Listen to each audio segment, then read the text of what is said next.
Hey, it's Brett with Overland Expedition Specialist.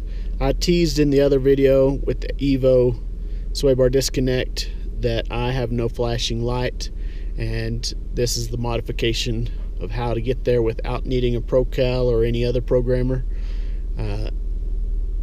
This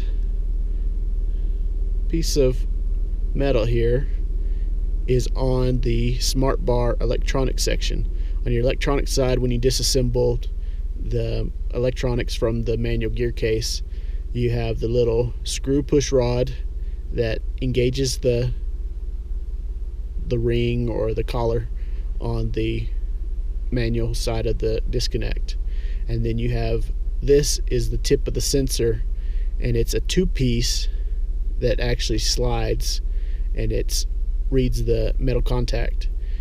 Mine had already basically welded itself together, and I didn't realize it, and I took a pair of visegrips and was trying to loosen it up, and instead it snapped it off at the base. But in doing so, it's now sealed the sensor shut so that it thinks it's always engaged. And so instead of using a Procal or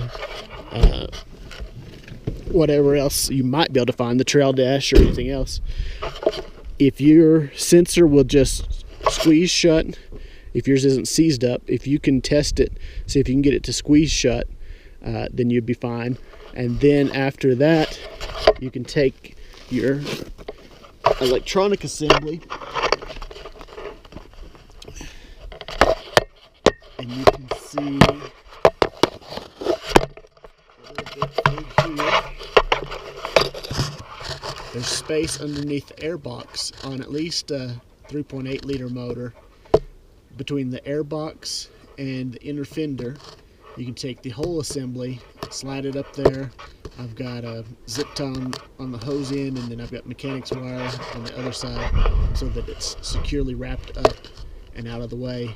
And because the sensor now is still connected, you get no computer issues, you get no flashing lights, everything's cured, and all it cost you was a zip tie and baling wire or mechanics wire, however you want to put it up there.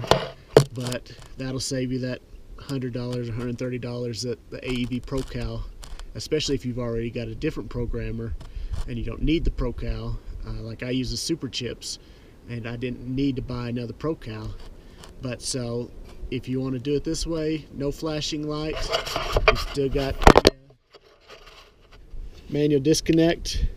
And like I said, I improved mine by making a socket wrench squeeze into it. But that's the trick. Thanks.